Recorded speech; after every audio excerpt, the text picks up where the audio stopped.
Philippians chapter 2, verses 12 through 16 in the Christian Standard Bible. Therefore, my dear friends, just as you have always obeyed, so now, not only in my presence, but even more in my absence, work out your own salvation with fear and trembling.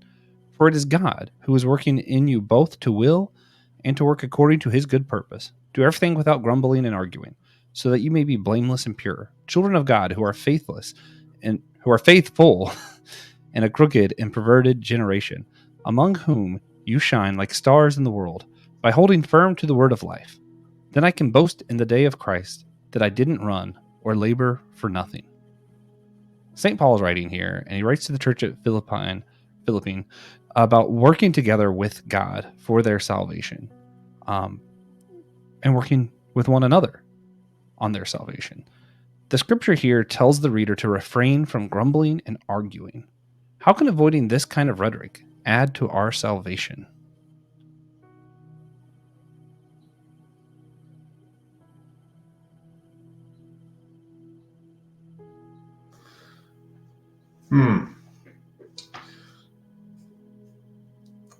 Well, the grumbling and it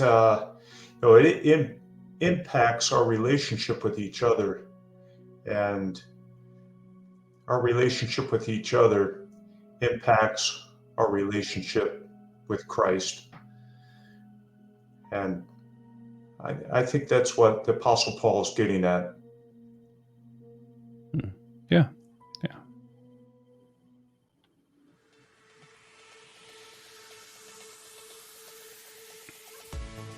Hey, everybody. Welcome to the Whole Church Podcast, possibly your favorite church unity podcast. Again, if you have others, let us know, and we'll have those other podcasts on our podcast, and we'll have a giant unity collab episode. It'll be fun.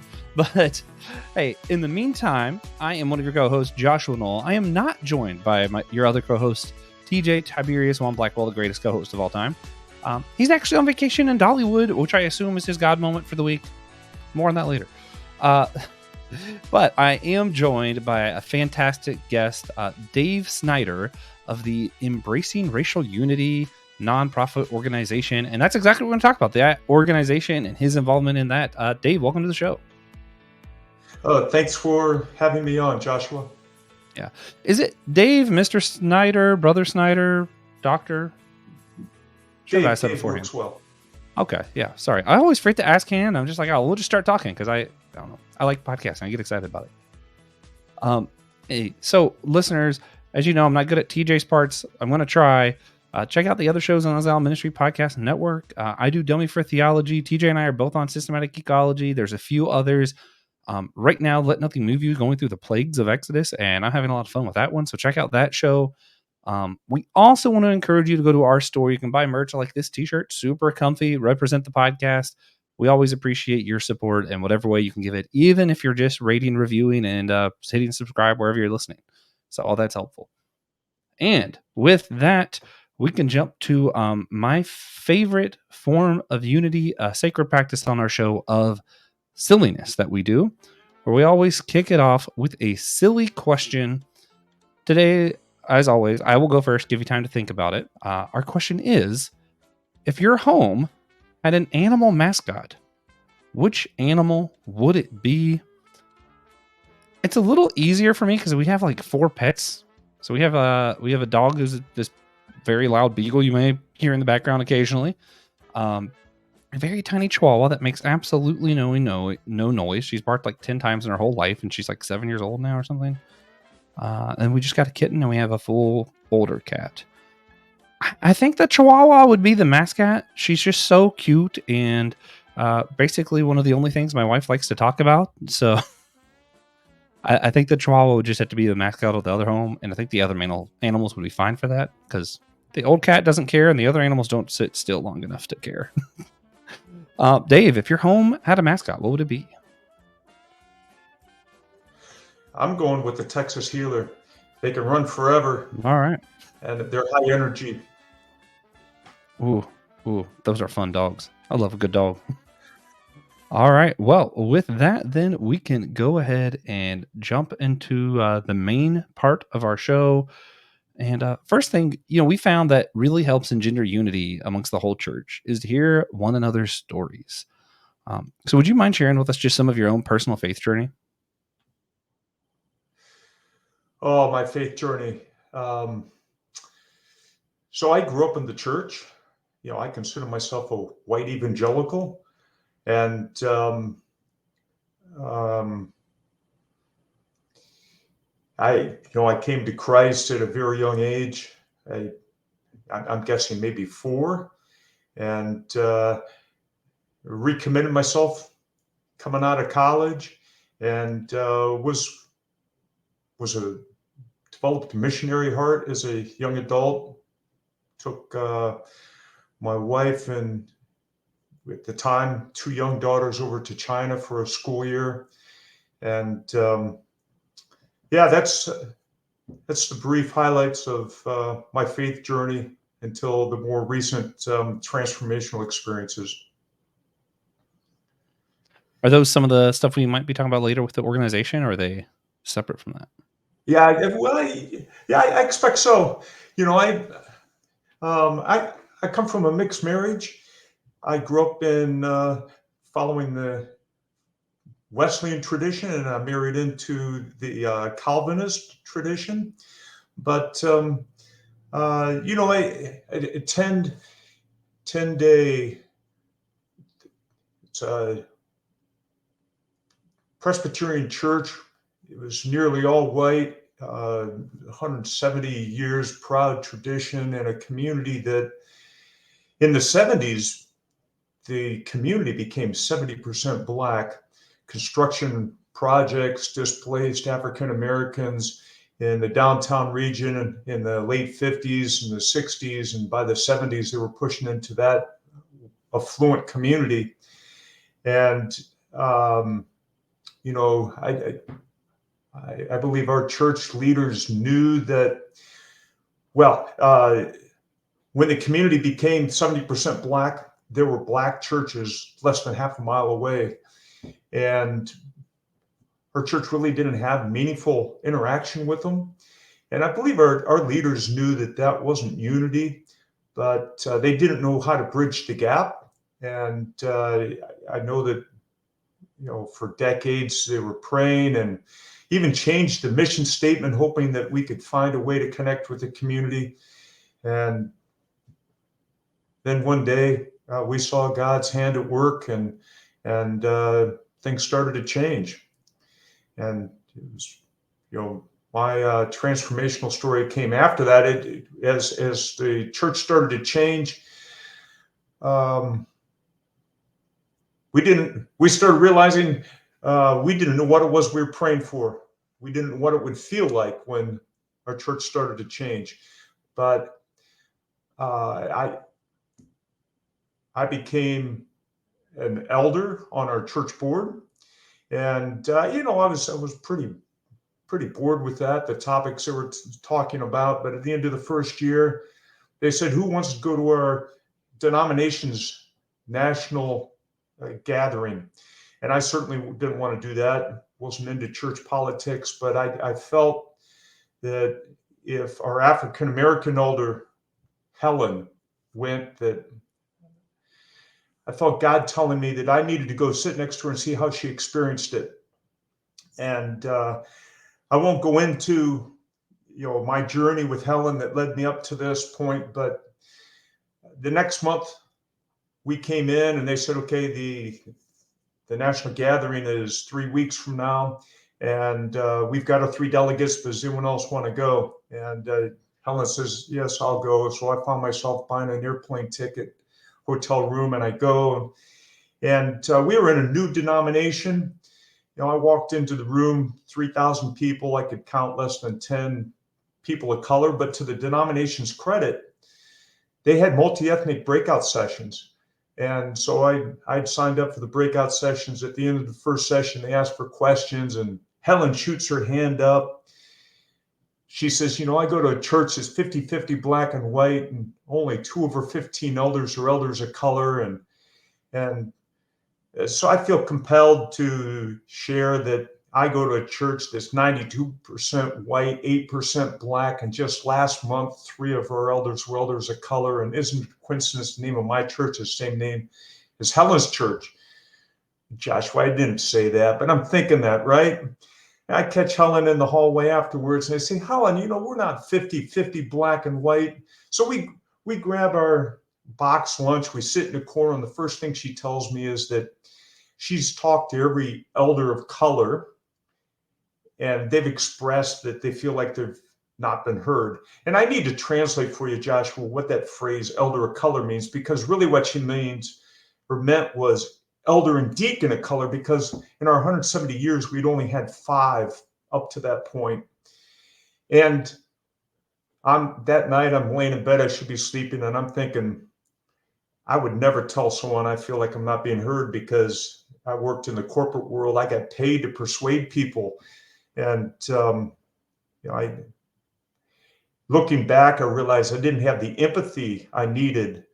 And 2 weeks later, we're back in Cincinnati. We're in a board meeting, and someone makes a motion to reduce the size of session from 15 to 9. And Helen sticks her hand up and says, hey, I got a concern about how that's going to impact representation of congregants of color. And she's told, no, that's a separate issue. And again, Helen sticks her hand up. No, we'll deal with that later. 3 times she sticks her hand up. So then I try to rephrase the question and see if I can get a conversation going. And I'm told something similar. No, it's not your turn to talk about this. We'll talk about this later. And that night I'm laying in bed thinking, ouch, it's been decades since I felt like a woman said, sit down, shut up. It's not your turn to talk. Now I've got the empathy, Joshua, but I'm thinking, what do I do with this? And I do feel God calling me to start initiating conversations on race on our board meeting, because I'm sure that I know we're 8% people of color, but we're enough that it touches everything. And we actually did a count later that year, and we were 23% people of color was our attendance, but I had read that our membership was 8%. But our membership was lagging our attendance. But 5 months later, another elder says, hey, I keep hearing this phrase, I feel like I'm not being heard, and I'm wondering if they've been heard, they just don't like the outcome of what was decided, what was voted on. And I said, wait a minute, if you remember, Helen said she had a concern 5 months ago, and none of us, including myself, know what that concern is, because we've not taken the time to ask her. And so then I felt compelled to act, and I invited those 5 elders and deacons of color over for lunch. That other elder and our senior pastor, and I just set out the food and said, how are you experiencing our church? And then didn't say a word. And for 3 hours, we listened to perceived stories of racism and how they were experiencing our church differently than we were. And all 5 of them expressed that it was hard being at our church, but they had stayed because they felt called to be there. And I thought, my white brothers and sisters would never stay because we feel called to be here. We're consumers. And when I heard their stories, each story, I thought, well, there might be another perspective on this. This might not be the way you're perceiving it. I'm not sure that this is truth with a capital T, but I realized if their perception was that different from our perception, we had something we needed to talk about. And it wasn't too long after that the senior pastor sent me an invitation to go to a facilitator training for a small group experience, a racial small group experience that was being put on by a mega church. And so I went to the training and came back and said, this is what we need to do. And what they were doing at the mega church was they would put it out, say, who wants to sign up? And you would self-select in. And what we did was we said, if you're going to be a new elder or deacon, if you're a rising leader, this is expected of you. So we started putting people through the experience that wouldn't necessarily have signed up otherwise. And it made a change in our church after just putting 1/3 of our rising leaders through. The next year, I asked the senior pastor, when we went to do the experience again, I said, can you measure the impact of our having done this last year? And he said, now when topics of race come up, we don't have gut reactions. We can have discussions on whatever it is that comes up. So, man, there's a lot to unpack there, but you mentioned that when you had these people of color over for your dinner, leaders at your church, they were telling stories of perceived racism.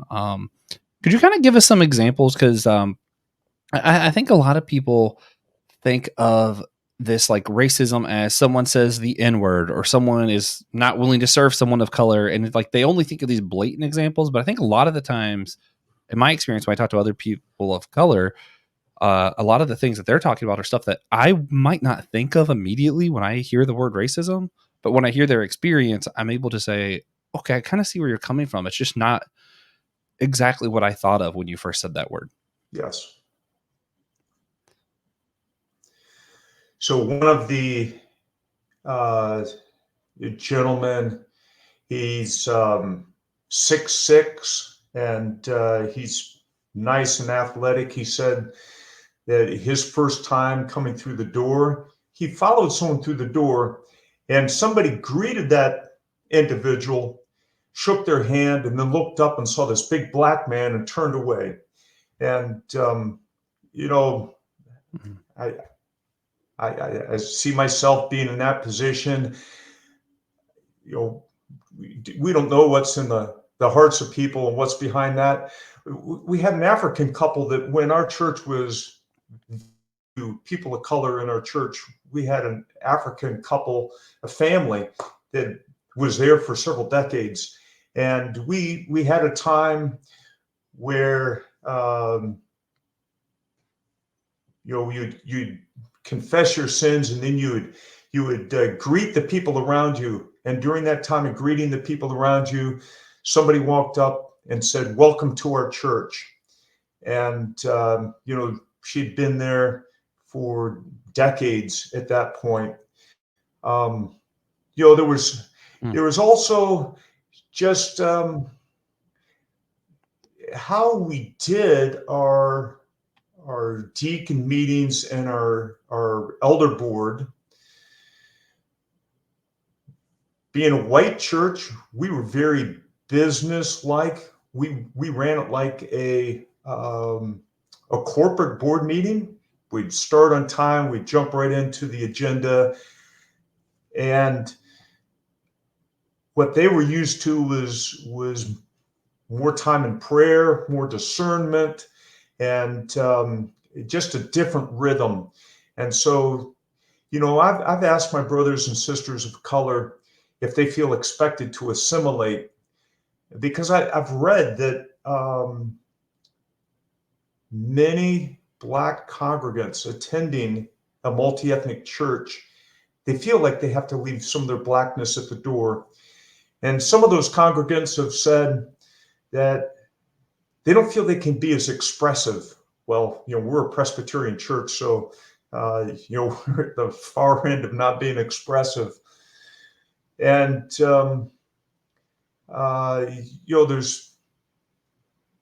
there's other stories like that of feeling like you can assimilate. I think it didn't come out of this meal together, but as we were talking, one key issue that did come up was the senior pastor noted to me that we had 5 staff members of color that were no longer on staff. And you could point at each of those and say, there's a reason why they're not here. I understand that reason. But each of the 5 had expressed that when there was personal conflict, they always felt that they had to apologize.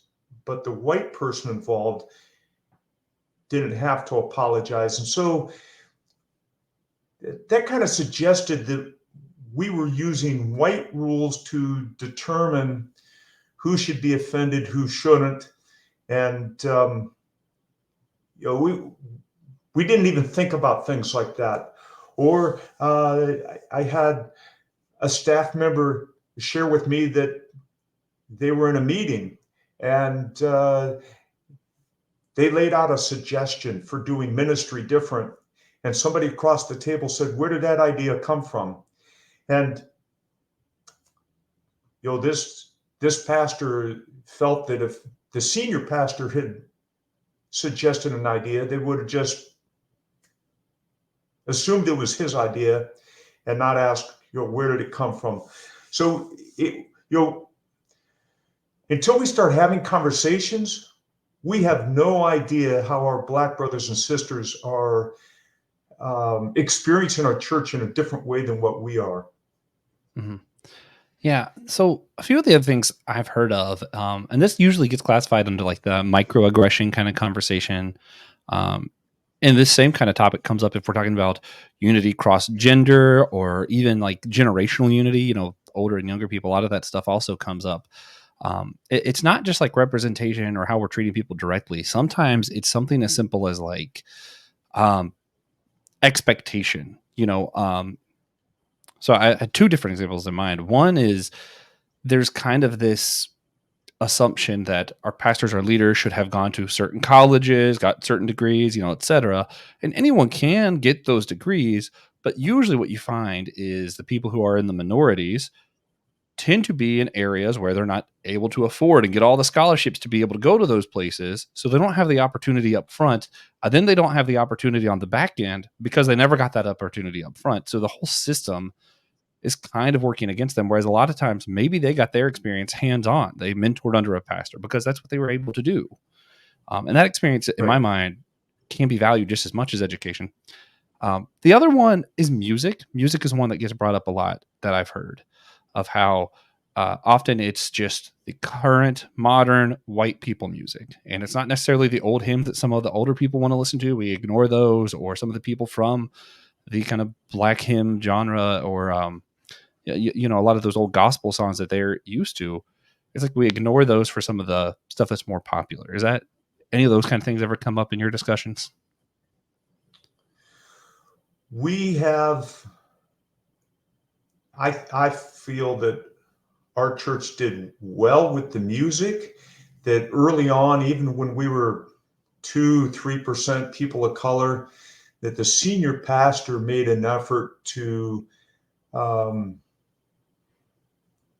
get some diversity in the music.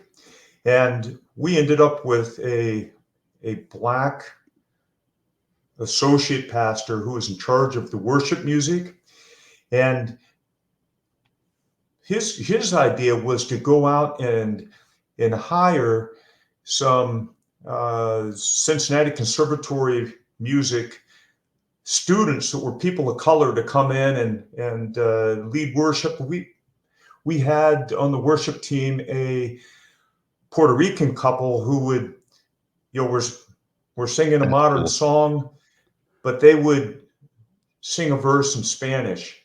And, for our Black brothers and sisters, just the fact that we are introducing some kind of diversity, that it's not all, the homogenous, they appreciated that.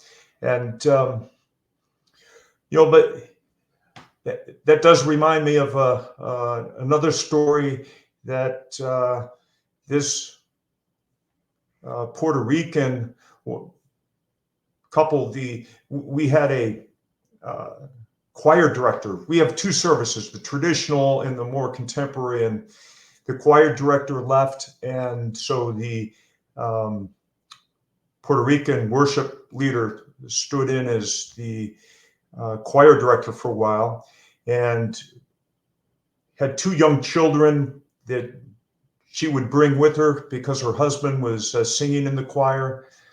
And it was just part of Puerto Rican culture. Everything you do is family oriented. You take the children with you. They're always present. And I guess there were some complaints that having this toddler walking around on the stage, it was distractive to some. And we had to stop and think about this, that, sometimes you don't realize that you've got some ethnic issues going on. And, it's cultural. And so you need to stop and think about those things and work through them a little differently. Yeah. Yeah. Man, I'm going to backtrack one more time before we were able to move forward. You mentioned that you came out of a mixed marriage. Were there any challenges as far as like how that went down, or challenges from like within the church or anything concerning your relationship, or is that not so much? When we were missionaries, no, it's when that was not a challenge at all. In fact, when we said, hey, we're going to quit our jobs and go be missionaries, we found that everybody came around us and patted us on the back and opened up their wallets and said, hey, we really support you in doing this. And in some ways it feels a little bit different when we start talking about building unity within our own community and within the church.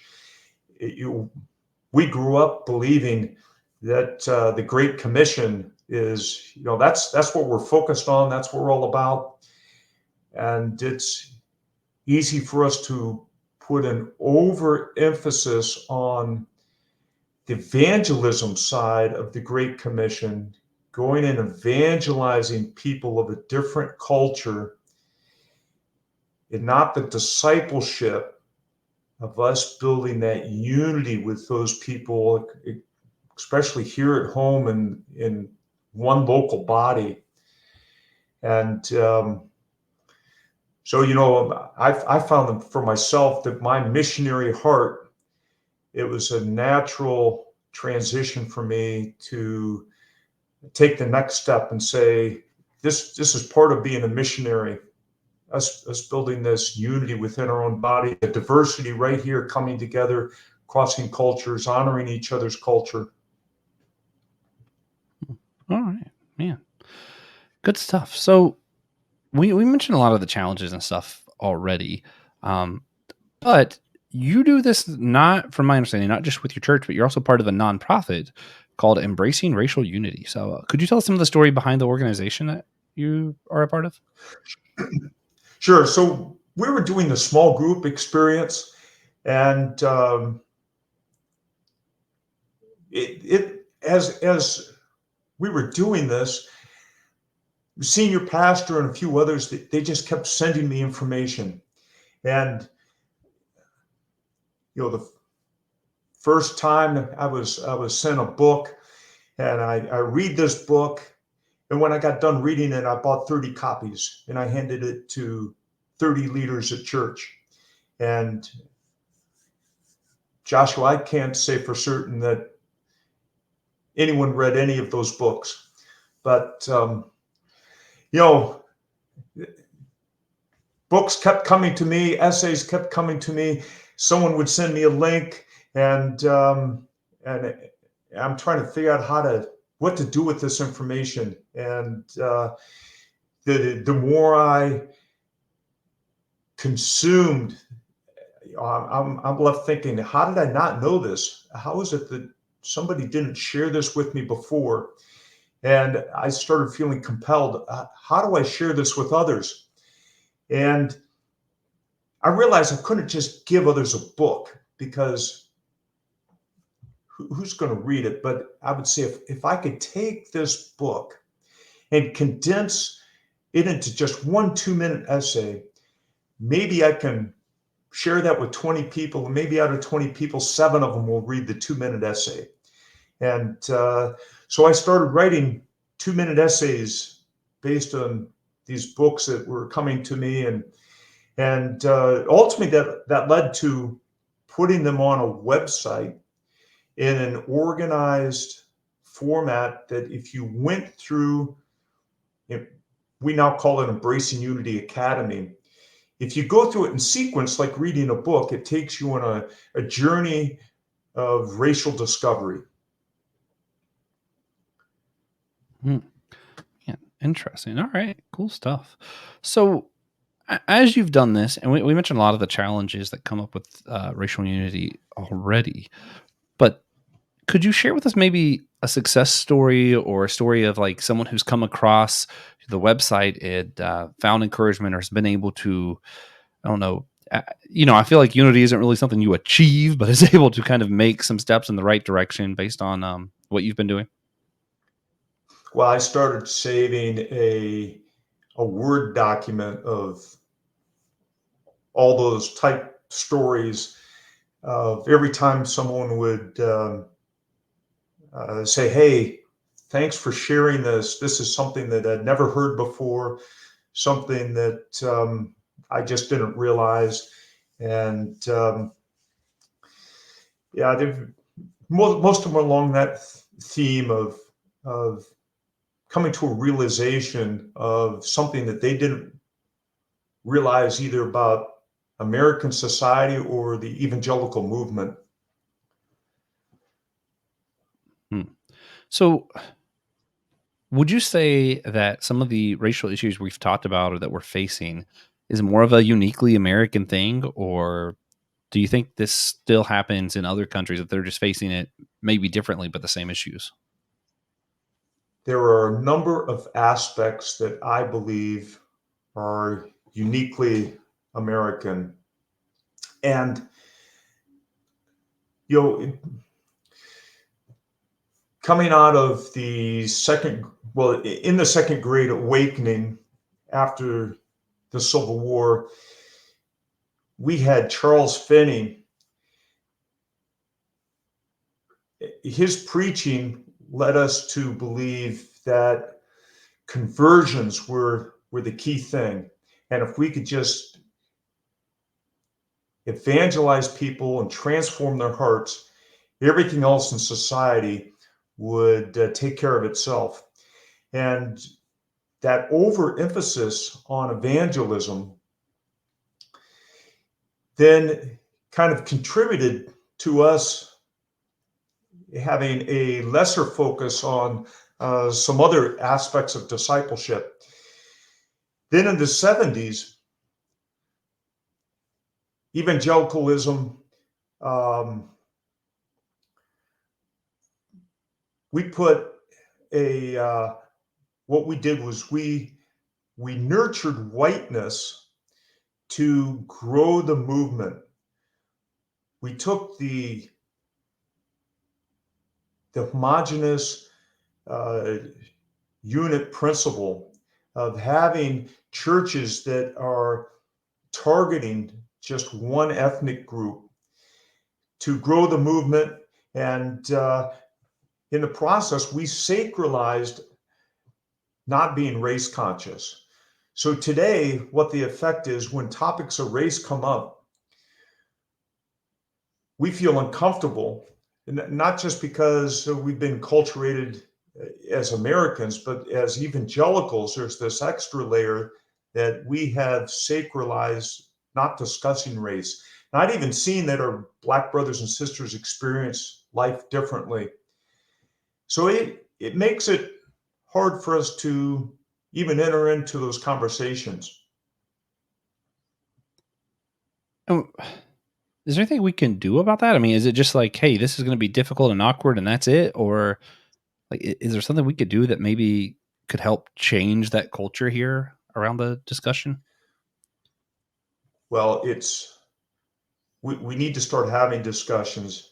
I think a first step, now this isn't the solution, but a first step is um, what I see in the parable of the Good Samaritan.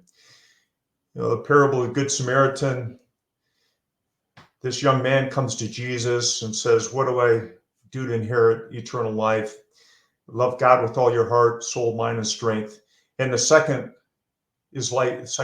commandment is like unto that, love your neighbor as yourself. And he says, "But who is my neighbor?"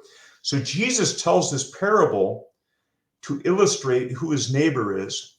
And he inserts this Samaritan into the parable which would have invoked a gut reaction among all of his listeners.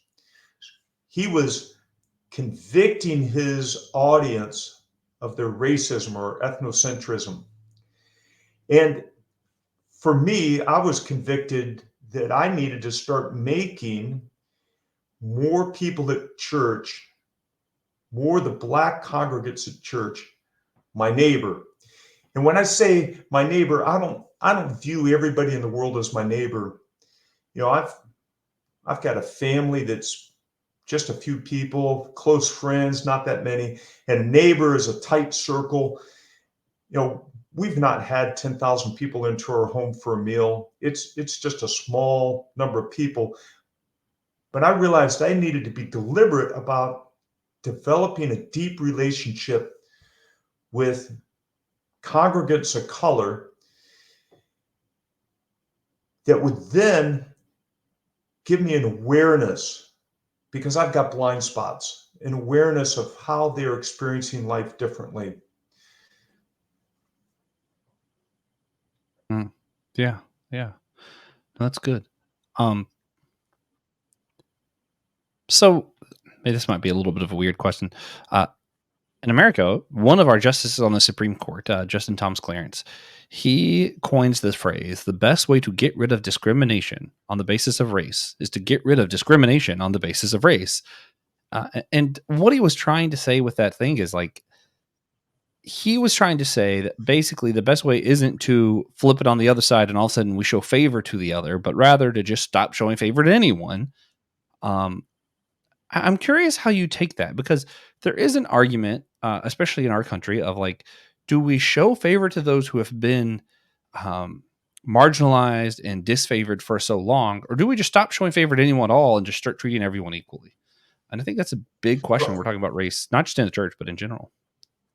I've got a couple stories that would give a different perspective on that. I was told, if you have such a passion for raising up leaders of color within our church, you should be on the nominating committee. So then next year, I found myself on the nominating committee. There were 6 of us, and I shared with the committee my vision for raising up leaders of color. Everybody in the room said, let's do it. So 3 months later, we're looking at all the candidates, and all the candidates are white. Well, why is that? Well, our process is that anyone can nominate whoever they want. But who does the nominations? The people that nominate are the people who have been leaders, and they know the importance of nominating leaders. And so the people who have been in the church for 4 or 5 decades, who are they going to nominate? They're going to nominate those that they've been in small group Bible studies with for 4 or 5 decades. And so the first thing for me was that's what led to me feeling convicted. I needed to be making neighbors of some of the Black congregants, because I realized I didn't know those who'd been in our church for 5 years or less, whether they were qualified or not. And we have started doing work to search out and find Black congregants that can be capable leaders. And, what we've found is that they are not less capable than those of us, the white congregants that have been in the church 4 or 5 decades. It's just that we don't know them as well. And it could be that they are also maybe hesitant to jump in and be leaders, so we have to work a little harder to convince them. I was having a conversation with another elder. When I suggested on our elder board that we start raising up leaders of color, 2 elders called me in private and said, I don't see color. I'd be just as happy if we had 9 Black elders on our elder board. And I said, well, I wouldn't, because we're not trying to become a Black church. And to effectively lead a church that has multiple ethnic groups, we need to have leaders that reflect those ethnic groups. So the example I gave to him was, I had a daughter who went to Miami University in Ohio. And I said, I imagine that uh, when she was a student there, that the president got together with his board of regents, whatever the governing body is, and said, okay, we're 2% African American on campus, but within 5 years, I'd like that to be 6%. I said, no, I expect they brainstormed, how do we get there? The things that uh, came up weren't let's lower standards. They said, well, we need to start targeting black high schools. We need to start finding financial aid, not just for the white students, but for black that targets black students. We need to have greeters on campus that when those black students show up, that they see a face of color. And I know that they did that because my daughter, who's adopted from China, she was one of those students that would greet them so that they would see something that's okay. Maybe this isn't a all white school that we're not going to fit in. And there's a number of things you do. There's a business leader here in Cincinnati that says that to diversify your organization, you don't need to reduce your standards. You just need to search longer. You need to start searching in new places and with new methods. Yeah. Yeah. Yeah. No, I agree. Yeah. No, I agree with all that. I think so. Part of the challenge, sorry, it goes back to one of the big gender things in church that I've heard, and I don't have a solution for this, but it's a problem that I'm able to see and say, yep, no, that's definitely a problem. I know I'm sure you've heard of the Mike Pence, Billy Graham rule, where you're not supposed to Yes. be alone with a woman ever, ever, ever, ever, ever, Yes. unless you're in a public space. You can't just meet one on one. And I understand the mindset of like not putting yourself in a position of compromise or where you might whatever or anyone could say anything inappropriate. But the problem has occurred that's been brought to my attention is that a lot of young women who want to be leaders in the church don't get as much time with the pastor because it's harder for them to get time with the pastor than it is for the men. And then who the pastor ends up saying, "Hey, you're going to be a great young leader in the church," and pick it's the people he spends more time around, which is the boys. And it creates an obstacle where it's more difficult for women to get in those leadership positions because they can only meet with the pastor or with the church leaders in very specific situations. And it's one of those like I do again. I understand the heart of it. I don't think that people are like, here's how we'll keep women out of leadership positions. But I do think there's some unintentional consequences that is having that effect. And we see the same thing when we're talking about like issues of race and stuff. Of if we don't have people in these leadership positions that are women, that are people of color, that are whatever, it becomes harder for more people to want to be involved because it becomes just white guys helping other white guys, and even if it's not intentional, that's just what happens. Joshua, one of the things that we encountered was that we found that it doesn't work so well if you have just one staff member of color because they feel all alone, they feel isolated, they feel like the only one that looks like them in the room. But when you have two of them, then it feels a little more comfortable for them. They feel like they fit in a little bit better, and they're going to share their ideas more. Yeah, and I mean, it makes perfect sense. It's I'm a big nerd. I'm part of the other show, the part of our network, Systematic Geekology, and we talk like Star Wars and all that kind of stuff. But like, if I'm in a group with older people, unless someone else is wearing a Star Wars shirt or I know they're a nerd, I'm not going to bring up that stuff, even though for me that's like a huge part of who I am. And I know that's like a much lighter tone, but it's one of those where I'm able to see, I'm like, yeah, of course you're not going to bring up your points or stuff that you think makes sense if you think you're all alone. Like that's just scary. Like it's intimidating. So no, I get that. Now some people are probably gonna watch this, or maybe even in the comment section say something about like, why are there just two white guys talking about racial issues? Do you ever get that? Like, I feel like it's a little bit of a weird question too, but a lot of times it's almost like we're put in the position of this conversation is only for people of color to have about other people of color. As a white male, do you ever get put in positions where people are like, oh, why are you talking about this? Well, I've got people to push back on uh, me for talking about race for a whole list of reasons, but my the black elder that I mentioned before, Helen, is she's constantly telling me you need to use your voice because you can connect with the white audience in ways that we cannot. And I've been invited into some black spaces to speak to black pastors, and I don't feel as comfortable talking to black pastors.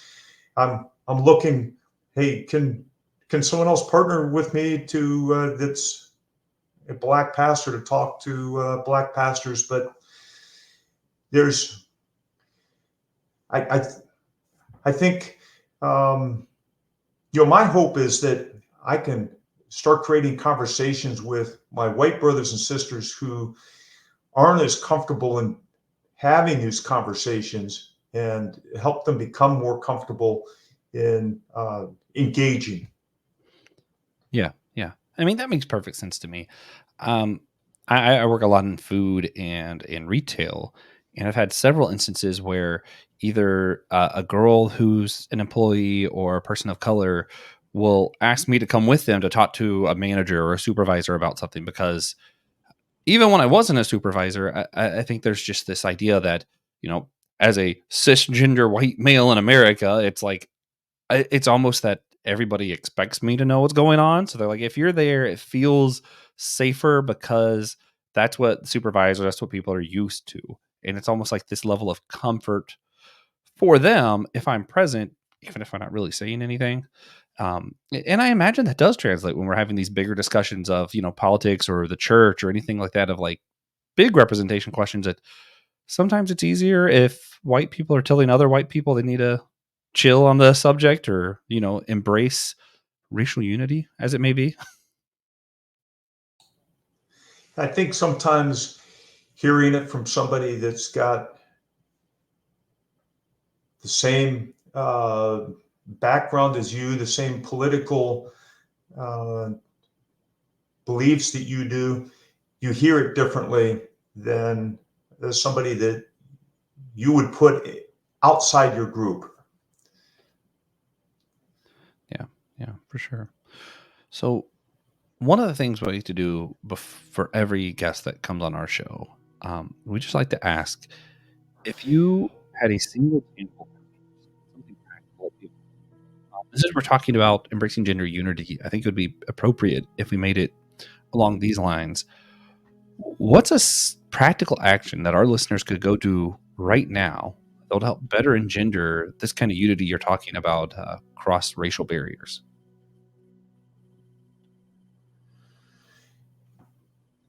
So you're asking what could they do to take a first step?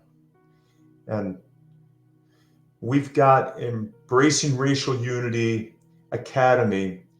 And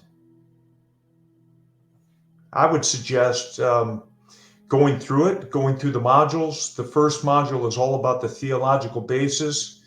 The second module talks about the importance of empathy. And until I got involved with discussions on race, I didn't realize the importance of empathy, and especially when crossing racial boundaries, how important that is. The third module is the biblical response. And you may be surprised what the biblical response is. And then biblical repair. And I, you know, it's just a first step, but we need to be comfortable with having these discussions, and it's a lifetime journey. I've not arrived myself. Um, I've started surrounding myself with black brothers and sisters that can help me along this journey, make further progress. We need to start caring enough that we make it a priority in our lives. And as people begin to do that, where they're making it a priority and they're taking these steps, what changes do you think we'd see in the church and in the world around us? Well, I think that in the church, we would see black churches disappear, that we would start seeing um, more and more churches start reflecting their communities, because the Christians in those communities wouldn't see a need to have segregated worship. And then in the communities, the community would be so amazed by what they saw going on at church that they would point at it and say, wow, that must be Jesus at work. And they'd be attracted to it. That would be them seeing the gospel not by what we preach, but by how we live our lives. And as those two things happen, we would see so many other um, aspects of society change.